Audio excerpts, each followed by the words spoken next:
Hi, thanks for tuning in. Today I'm just recording this little video one day after the closing in Vancouver of a significant DVD video store, Black Dog Video. Yeah, a long-running video store in Vancouver. Now I must admit I'm not a regular there, I live a fair way away, but they were well known and loved for the range of DVD rentals that they did, and the more hard to come by titles. And this last month they had to announce their closure, and they've been selling off their stock over the last month and sold a lot of it as well, but yeah, finally had to call it a day and close their doors yesterday. So I think a few drinks last night for them, and now they'll be carrying on, I believe, as an online store. So check out www.blackdogvideo.ca, and there'll be more details there. These are guys who, you know, as well as selling the movies, they also did their own podcast, which they filmed in the store after closing hours. So yeah, and I think a lot of people got a lot of fun out of going to the store and renting titles. For me, this last month, just going in there, it's been good fun just to, you know, see what kind of titles they have, see the range of movies that they've been renting out over the years, and also to see people going in there and picking up titles as well. And but obviously, yeah, I was there as well to see what I could find.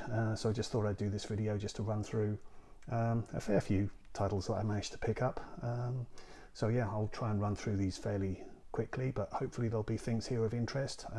If you were a customer of Black Dog yourself and you picked up titles, then feel free to, you know, put some comments to let me know what you picked up, because that will be interesting to know. But yeah, here we go. First up, Northwest Frontier, J. Lee Thompson's film from the 60s with Kenneth More and Lauren Bacall. This was actually the first film that I saw at the cinema, not in the 60s, but in about 1974. It was actually on as a double bill with Digby, the biggest dog in the world. Strange combination, but yeah, that was that. So obviously my mum took my sister and I to go and see Digby, and this was the second feature. Next up, Luc Besson's Subway, with Christophe Lambert and Isabella Gianni. Quite stylish film. Next up, our Criterion, Pick Up on South Street. Great movie with Richard Widmark. Next, I can't remember this one very well, but this is Richard Stanley's follow-up to Hardware, Dust Devil.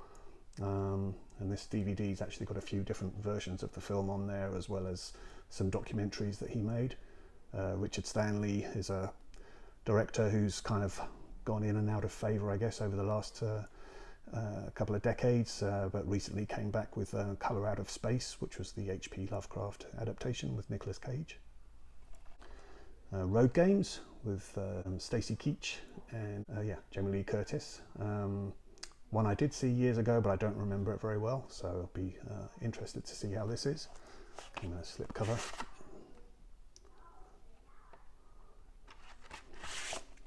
Yeah, next, Cop Car with Kevin Bacon. This is one I actually saw at the Vancouver Film Festival a few years ago.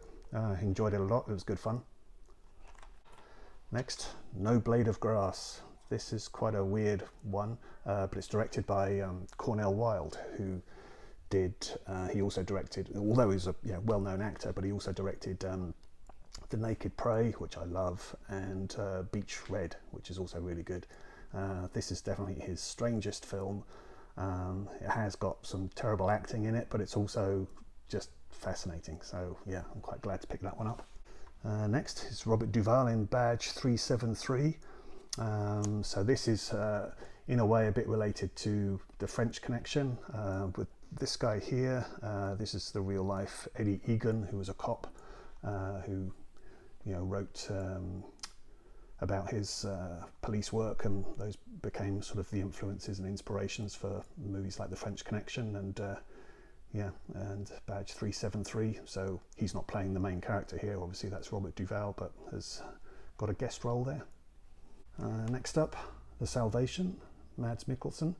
I don't think this was very well received when it came out, but I quite like the style of it, so quite glad to have this one again.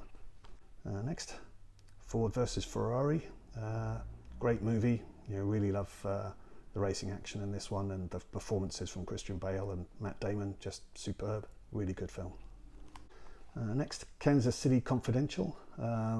This is really good. It's I suppose you call it a film noir, but I don't know, it's not really like that. But yeah, basically it's a heist movie with a heist characters don't know each other. They've all been arranged by a mastermind, and they all wear masks so that they can't recognize each other.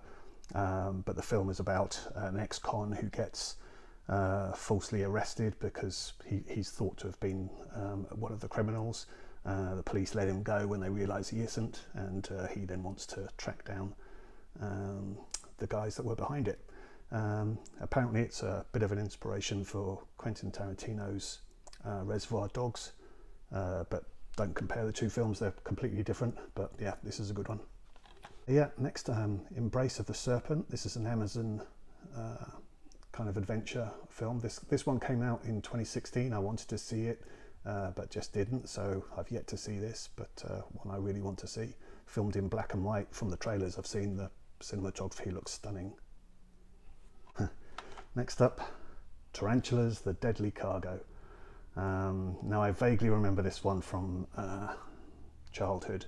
It was a made-for-TV movie, and obviously scared the crap out of me to do with tarantulas. I think these are tarantulas that are found in a cargo of coffee beans and then escape. Probably not a very good movie, but yeah, just one that the title had stuck with me, and yeah, it'll be interesting to watch this one again. Next is Higher Learning, John Singleton's drama about college life. John Singleton obviously did Boys in the Hood, but yeah, I don't think I've ever actually seen this one, but yeah, the cast includes Jennifer Connelly, Ice Cube, Omar Epps, Lawrence Fishburne, Christy Swanson.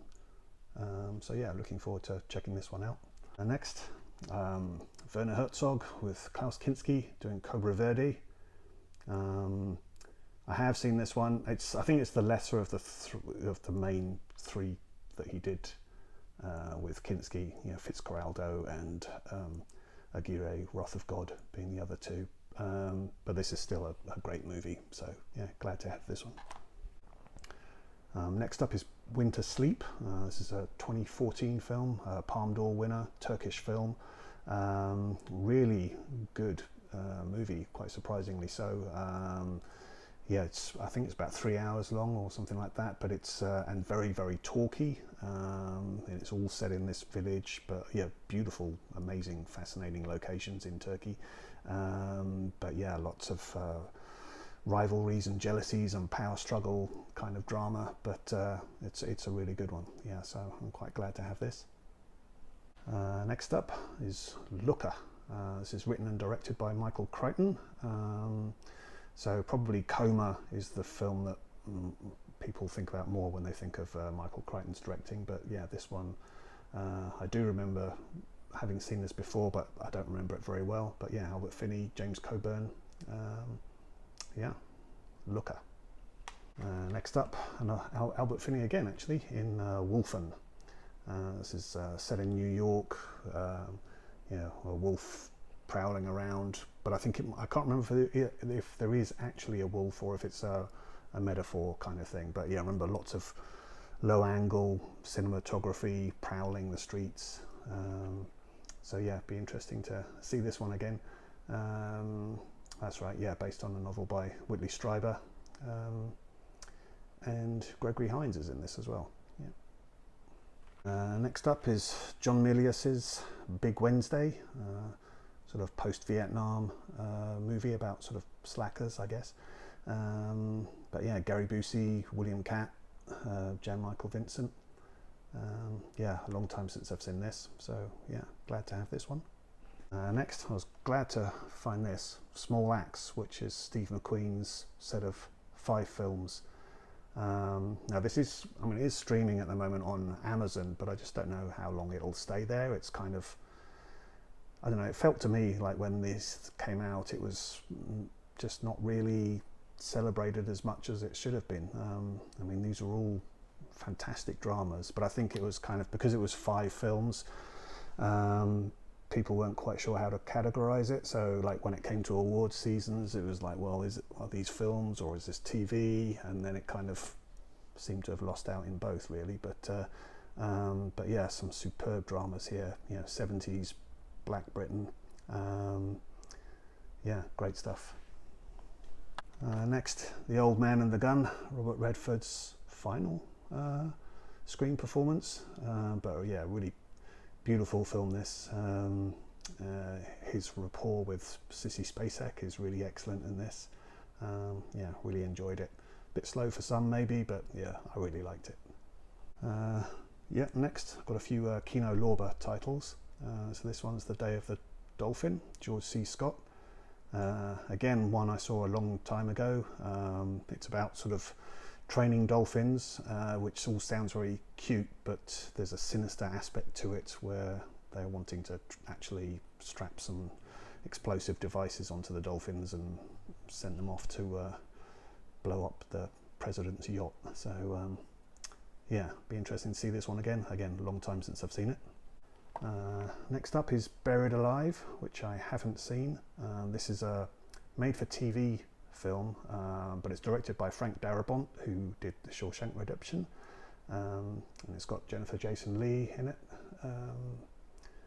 William Atherton, Hoyt Axton, Tim Matheson. So yeah, sounds an interesting one. I look forward to seeing it.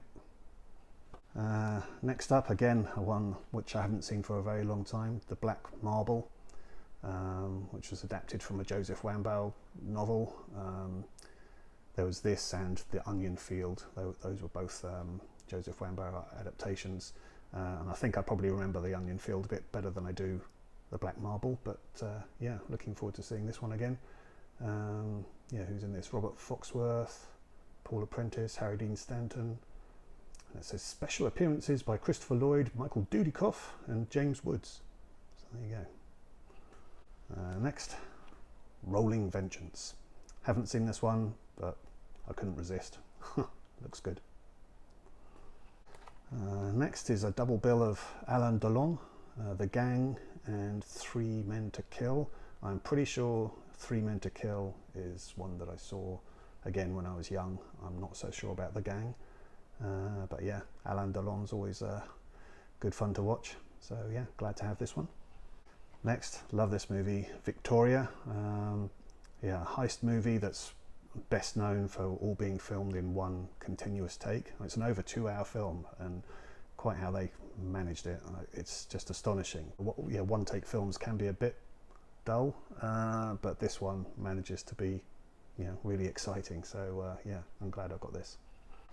Next, I don't think I've seen this, but yeah, Warren Beatty, Susanna York in Kaleidoscope, directed by Jack Smite.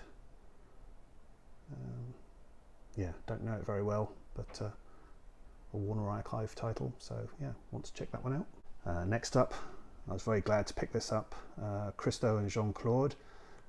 This is a box set of 5 documentaries and a nice deluxe kind of a booklet as well. But yeah, I saw these documentaries on Criterion Channel and it just blew me away. I wasn't expecting to like it as much as I did, but yeah, Christo is an artist who just has a huge passion for fabric and for just coming up with these crazy ideas of wrapping things in fabric. So that's been like the Pont Neuf Bridge, putting fabric across a whole valley, putting fabric wall across thousands of acres, surrounding small islands with fabric. Yeah, it's crazy stuff, but to watch these documentaries is just really fascinating, because you go through all the emotions of sort of thinking, well, this is just nuts, why would anyone want to do this? and then just getting caught up with his passion for doing it. Seeing the reactions of the public, some people dead against it, and then again when they actually see the finished work, just being blown away, and everyone wanting to kind of interact with the art installations. And all of these art installations were just temporary projects that be there for a couple of weeks and then gone. So you can't see them anymore or anything like that. Christo, I think, died a year or so ago, and his wife, Jean-Claude, finished off his final project, which was wrapping the Arc de Triomphe. But yeah, these documentaries are just fantastic, and they're mostly directed by the Maisels brothers as well, who did great documentaries like Gimme Shelter, the Rolling Stones one, Salesman, Grey Gardens. So yeah, this is just a great set. I was really pleased to get that one. And to go with that, The Gates, which is another Christo and Jean-Claude one, where they installed a whole series of fabric gates in Central Park. Again, it's it's just a fascinating documentary. It's just wonderful to watch. And the other one, Walking on Water, I think this is a Kino Lorber title, and again, this is another crazy project where Christo wanted to build this wide golden fabric walkway at Italy's Lake Iseo.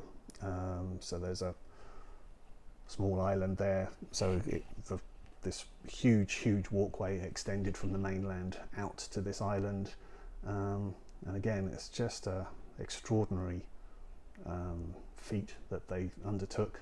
Complete madness, but fascinating to watch. Next, The Nightingale. Now, I haven't seen this. This is directed by Jennifer Kent, who did The Babadook, which I did enjoy. So this is a follow-up film meant to be completely different. Even when they sold it in the store, it had a warning saying like amazing but brutal. When I posted about some of the films I'd picked up, someone commented, great selection, but this one's brutal. Everyone seems to be saying this is quite a hard watch.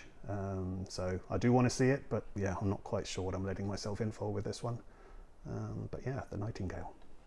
Next, The Five Heartbeats, Robert Townsend. This is a Motown kind of inspired movie that he made. Robert Townsend did Hollywood Shuffle. But yeah, this is one, again, I've seen this a long time ago, but yeah, it'll be good to see this one again. Next, took a chance on this one. It was in the bargain bin. Frank and Lola with Michael Shannon and Imogen Poots. So I don't know much about this one. Mainly I got it because just recently, I think, Imogen Poots, I saw her in The Father and again in something else, and yeah, I thought she was really good. So yeah, want to check this one out and see what this is like. Next, Grand Slam. This one sounds interesting, released through Blue Underground, but yeah, it's an Italian film, but as I understand it, it's a remake of Rififi, and I love Rififi, great French heist movie. So yeah, if it is a remake of that, then it'll be interesting to see how this one plays out. Kind of an unusual cast. It's got Janet Leigh, Klaus Kinski, Edward G. Robinson, score by Ennio Morricone. So yeah, Grand Slam. Next, The Laughing Policeman, Walter Matthau. To be honest, I can't remember if I've seen this one or not, but Walter Matthau in the 70s doing his serious stuff is just great. I love Taking of Pelham 1, 2, 3, love Charlie Varick.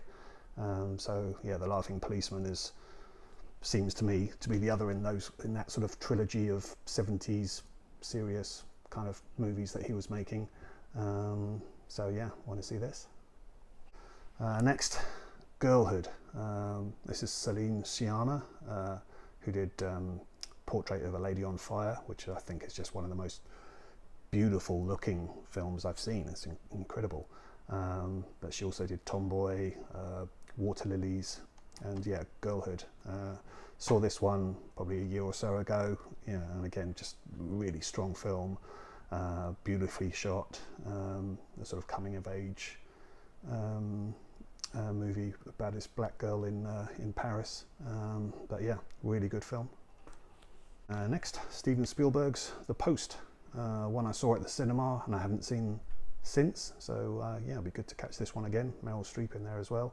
I remember it having a very good 70s period flavour, but yeah, I need to see it again, so quite glad to have that, The Post.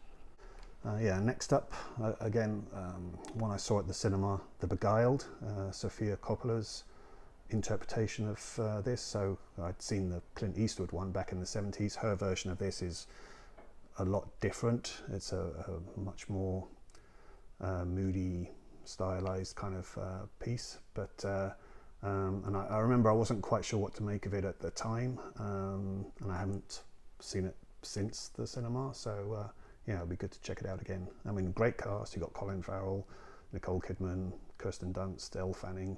They're all really good in it, but I do remember it being kind of unusual and yeah, well, not what I was expecting, having seen obviously the Clint Eastwood one. But yeah, it'd be good to try this one again. Yeah, next, Never, Rarely, Sometimes, Always. This is a great film about a teen girl who's got a sort of unwanted pregnancy and needing to travel to New York to deal with that. Very sensitively done, beautifully acted, really, really amazing acting actually. So yeah, good to have this one to be able to see it again. Yeah, next up, The Entity, 70s movie with Barbara Hershey. Now this one always had the allegation that it was based on a shocking true story, and that was always a bit contentious, I think, but is the basis for the whole film really, because it's about a woman who is claiming to being raped by an invisible poltergeist. So yeah, I remember it being quite quite an affecting movie, but yeah, a long time since I've seen it. But yeah, Barbara Hershey, she was always good. So yeah, The Entity.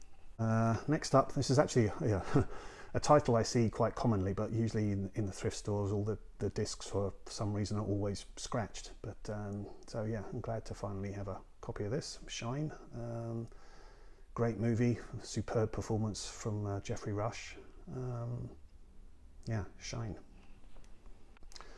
Next up is Punchline, Tom Hanks and Sally Field. Again, a long time since I've seen this one, but from what I remember, it was more of a drama about stand-up comedy rather than it being a funny film. But yeah, pretty good as I recall. So yeah, good to have Punchline. Next up, Only the Brave. Directed by Joseph Kosinski and starring Miles Teller, both of whom have just recently done Top Gun Maverick. When this came out, it really didn't do anything at the box office. No one really went to see it, I don't think.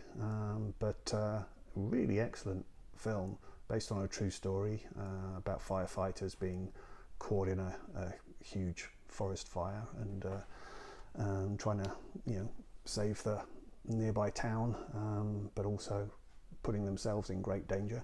Yeah, it was really well done. Great drama. Jennifer Connelly's in this. Josh Brolin. Yeah, excellent film. Next, The Shadow of Violence. Although I must admit I prefer its other title, which is Calm with Horses. I love this film. I saw this a couple of years ago, seen it a couple of times. It is on Netflix, but I just wanted to have my own copy of this. Yeah, Cosmo Jarvis is just sensational in this. It's going to be interesting actually. He's just about to appear in a sort of new version of Persuasion. So yeah, it will dressed up in 18th century period costume, so that's going to be interesting to see what he's like in that. But yeah, this is a terrific film. Shadow of Violence, or Calm with Horses. Neve Algar's also in this, who's since gone on to be in films like Wrath of Man and Censor, and then Barry Keoghan as well. So yeah, it's really, really good film. Definitely recommended. And finally, A Monster Calls, J.A. Bayona's film that came out a few years ago. Sigourney Weaver in it, Felicity Jones. Again, one I really enjoyed at the cinema but haven't seen since, so quite glad to have this. So there you go, that's what I picked up. I hope some of those titles have been of interest. Let me know if you did get anything yourself, or if you know these films, what you think of them. Now, I always like DVDs, so I'm sure, you know, some of the movie fans out there, I know you all love your Blu-rays and your 4Ks and boutique labels, so some of you will have these in better versions than I have, so yeah, if you know a better version, then feel free to let me know about that. But yeah, generally I'm happy with DVDs. I'm still one of those dinosaurs. But yeah, that's it for what I got from Black Dog. You know, I definitely wasn't alone there. There was a lot of people picking up a lot of titles. You know, they shifted most of their stock, I think. I know they're still left with a few, but yeah, I mean, it was good fun just to be able to see what they have. You know, it's and you know, just to browse through a video store is, for us movie fans, it's good fun. So yeah, they've closed down, so that experience isn't there anymore, but I believe they're going to be living on in some form online. So yeah, all the best to them, good luck to them. Anyway, thanks for watching this, and maybe I'll do another video again soon. But yeah, no, thanks for watching. Okay, bye.